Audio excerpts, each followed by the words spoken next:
Wendy Valentine is a speaker, professional certified life coach, midlife influencer, and the host of the Midlife Makeover Show, which is ranked in the top 1% in the world and the number one in midlife on iTunes and Spotify. Wendy is revolutionizing midlife for the Gen X women. Wendy has a breakdown to breakthrough story. She went from broke, miserable, and crying on the bathroom floor to debt-free, happy, and laughing in her brand new motorhome. The step-by-step process of how Wendy got from point A of angst to point B of bliss is what she teaches in her exclusive Freedom at Midlife group coaching program.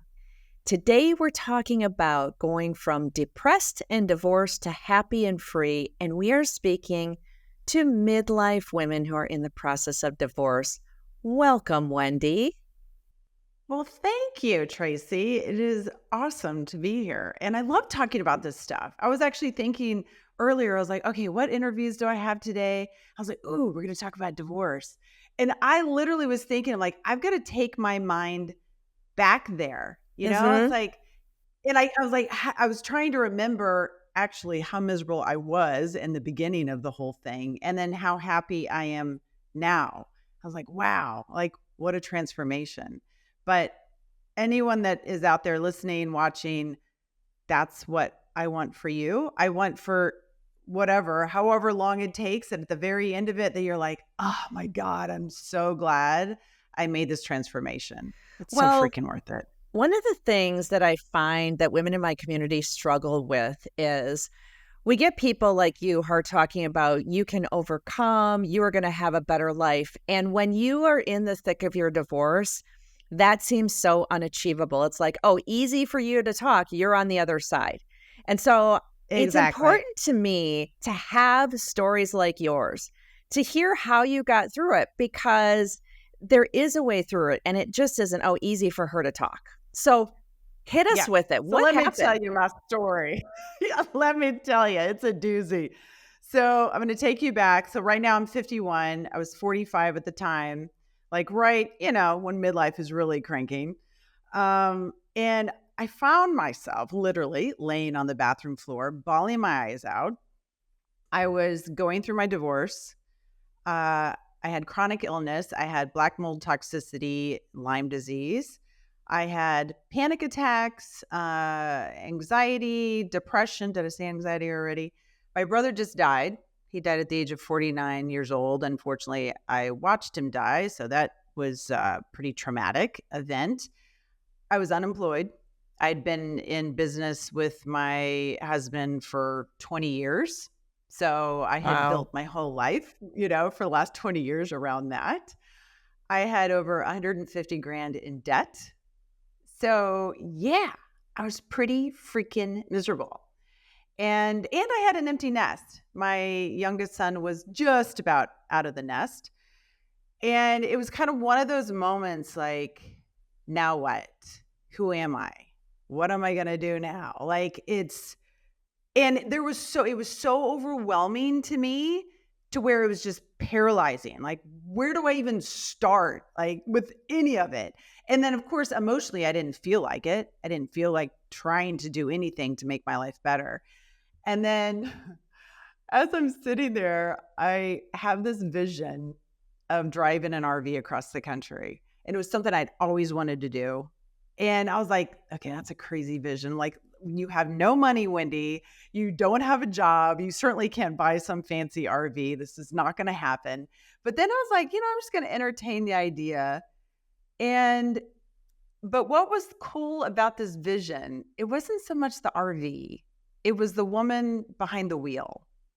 And it was envisioning myself as a new Wendy, like the Wendy that I always truly wanted to be, but that I got so like underneath all of the pain and the even just raising kids and the house in the burbs and mowing the yard and paying the bills and all that stuff, like Wendy was completely lost.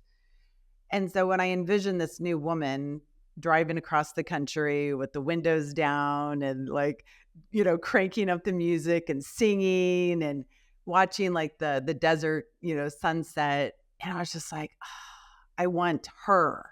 It wasn't so much like a new place or a new thing. It was just like, I want to feel good again. And so then I thought, you know what? I've got to start somewhere. And actually, I love quotes. So I had quotes all over my house. And there was a little quote in my bathroom, and it was this little pink elephant. And it said, "A journey of 1,000 miles begins with a single step." I was like, fudge, I need to take a step, like somewhere, somehow. And so I decided, well, number one, I got to get a job. That was number one. So I went online, and within a day, I hired one of those companies to create a resume. I didn't even have a resume because I'd been self-employed for so long.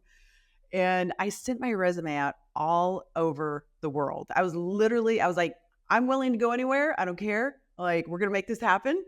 But it was exciting. Just taking that one step was very liberating. Like, I can do this. I can do this. I can do this. Like, and I got a job offer in Chicago selling homes, and which I'd never sold houses before. There's like new construction houses. And they offered me the job. I was like, what the heck? I'll go for it. So 4 weeks later, I move out of my house. I'm driving a U-Haul from Virginia to Chicago. And this is crazy.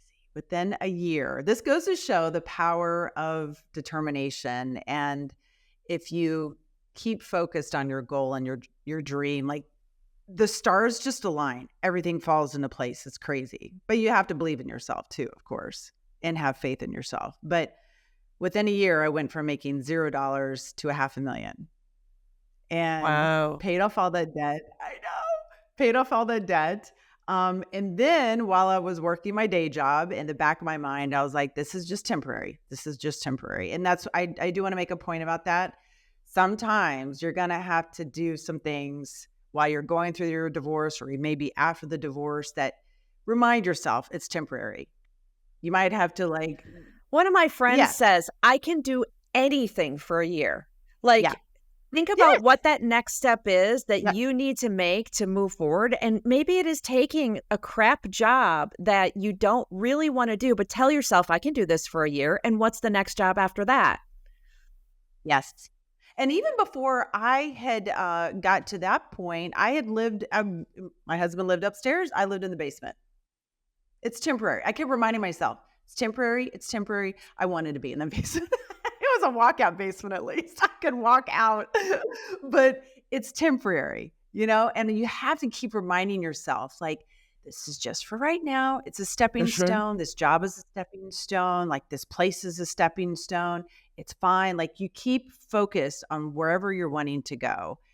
And I'll have to tell you, though, too, when I envisioned that new woman driving that RV across the country, I didn't wait to become that woman. I stepped into the shoes of that woman that day. I was like, I'm going to I journaled. I journaled what she would wear every day. How would she walk into a room? How would she eat? Would she do yoga? Or literally to the detail. And so that is so important to think, you will change whether you like it or not. You will evolve through your divorce. You're either going to get better or you're going to get bitter. Right. I choose better, right? Well, I know, I'm not a life coach type of person, but I know the power of mindset and the messages that we Yes. send to ourselves. Telling yourself that you're a loser and you're broke and you're never going to get out of this hole will put you in a frame of mind that is so detrimental versus telling yourself, I don't know how, but I am a winner and I'm going to make this happen and I'm going to take a step today. Every single day, I'm going to take a step towards getting better.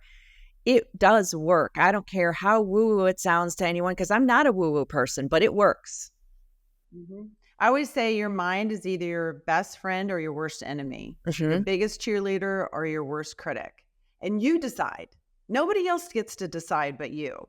And then you pay attention to the ticker tape of thoughts going across in your mind. And if you get quiet, you don't have to sit in meditation for hours. You're just paying attention to those thoughts. And thoughts are everything. Change your thoughts, you change your world. Change your thoughts, you change your life. Everything starts with the thought. But if you have a negative, crappy thought, you need to replace it with a good thought. And actually, I interviewed someone the other day and she goes, I always double it up. Like one negative thought, you get two positive thoughts. I was like, ooh, I like Nice. that. Nice. Like double up on it, But you have, it's amazing though. For me, looking back, I realized how mean I was to myself. Just like you were saying, like, I'll never be able to do this. I'm all like, why doesn't nobody loves me and nobody cares of me? I'm not good enough. I can't get a job. Like, I was like, oh my gosh. Like, I actually have a name for that's Wimpy Wendy, and then I have Wonder Wendy. Wonder Wendy's like, girl, you need to chill out. Right? Well, let So me ask you a you have to pay question. attention to that. Yeah. I Kiwi. know that women might be hearing you say that you went from no income to $500,000 Yep. income in a year, and they're like, Yep. "Oh my Doing a gosh." job I'd never done. Right, and no Yep. one gifted that to you. That was like your hard work. You found an opportunity. Can everyone find an opportunity that is like amazeballs? I don't know, but you sure can't if you don't try. Yep. Yeah, exactly right. And you don't have to, I mean, your dream is your dream. No matter how small or how big, it's your dream. That was my dream, was like, I'm going to drive an RV across the country. I don't know how I'm going to do it, but then it just, like I said, it fell into place. And 2 years after I took that job, well, let me say, I was like, I had my day job selling these houses and all the whole time I had my vision board, the RV on it. I was like, I'm making this happen. But then I knew my dream was to have my own show. I didn't know what capacity, what I was going to talk about, but I was like, I want my own show and I can do my own show on the road. I was like, this will be perfect. Yes. So then, so then I finally had enough money to put a down payment on this RV. And I had, like, I knew exactly which RV that I wanted.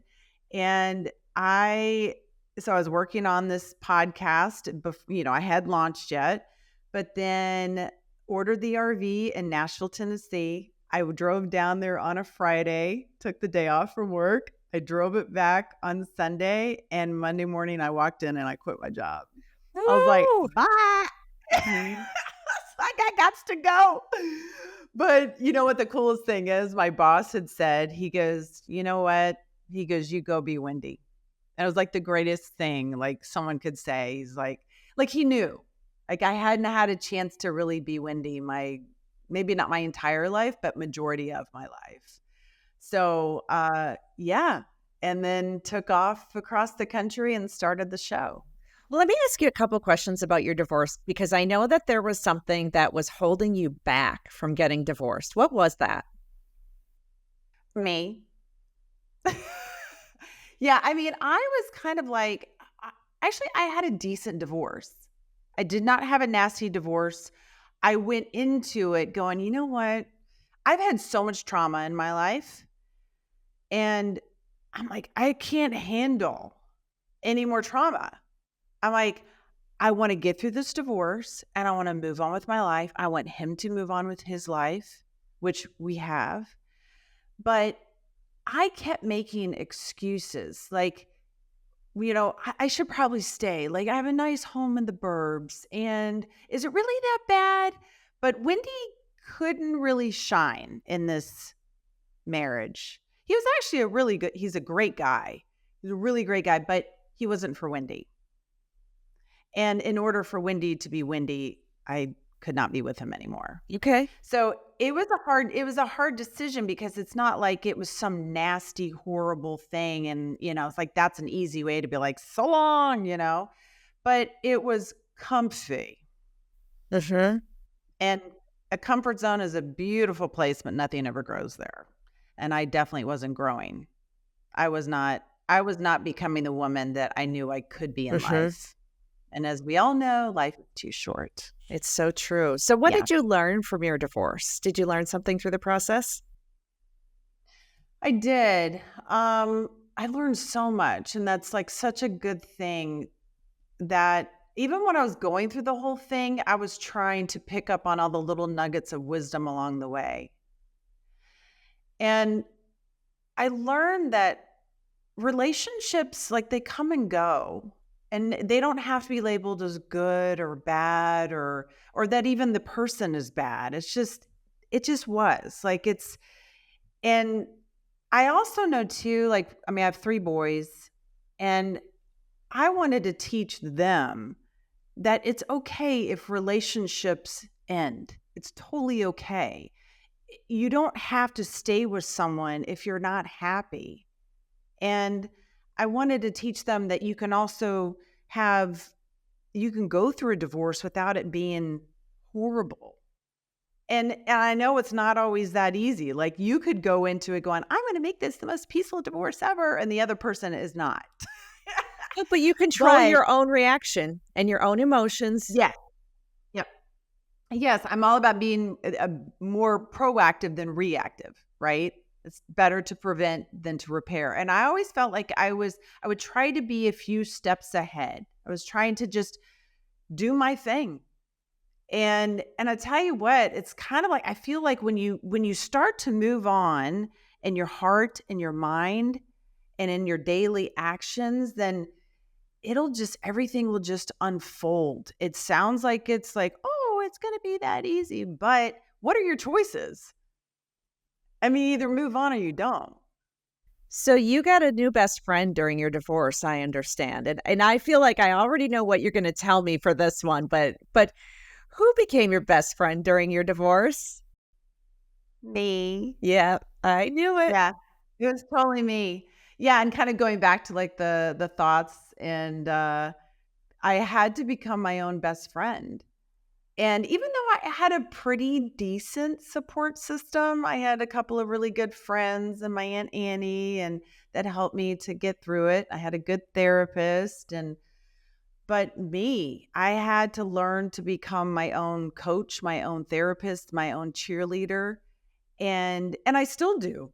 Like, if I'm having a down day, then I have to tell myself, girl, pull up your bootstraps, let's Right? go. Like, it's gonna be all right. Like, I now have learned to speak kind words to me. Like, yes, I love, yeah, I got a divorce and I married myself, basically. Okay, so I'm a midlife woman. I'm in the middle of Yeah. my divorce and I'm kind of down on myself, trying to figure out what's Wa- next. I've heard Wendy. I'm feeling inspired, Yep. but I just don't even know where to start with Yeah. getting my act together. Do you have a couple tips you can give us? Yeah. First of all, it's such a beautiful place to be. I mean, I'm not just saying midlife is like a beautiful place because that's what I teach about, but it, the cool thing about midlife is that you're old enough to know what you liked and what you didn't like in those first few decades of life. And you're still young enough to do something about it. And take this as a gift. It's a gift to be able to, like, be you and to not have to ask someone, does this work for you? Are you okay with it? You know what I mean? Like, you can actually just go and do whatever you want and however you want.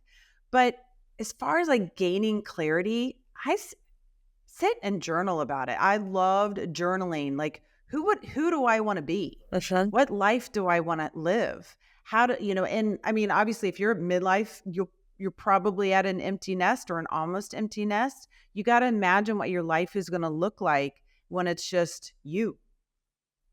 And I tell you what, though, my biggest fear in taking off across the country in an RV was, will I be lonely?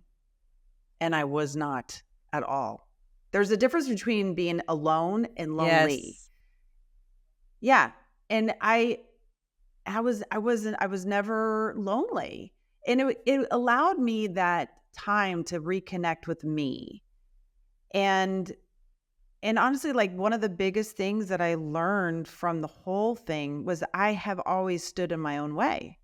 Like, I was the one that needed to get out of I would blame everybody else. I got to do this, I got to do that. Well, but it was really me. Like, I was the one standing in my own way from living the life that I always dreamed of living. All right, let's talk about a Yeah. free resource you have for our listeners. It's the Midlife Toolkit. And we're going to put links in the show notes, so don't worry about that. But just tell us what the free Midlife Toolkit is. I actually just revised it and I love it. It's the 8 happiness hacks. And you obviously need some happiness hacks when you're going through divorce, whether it's before, during, or after. And I have been applying these happiness hacks in my life lately because I've been going through a bit of a challenge in my life. But I was like, you know what? I was like, I'm going to try my happiness hacks out. And I was like, those do work.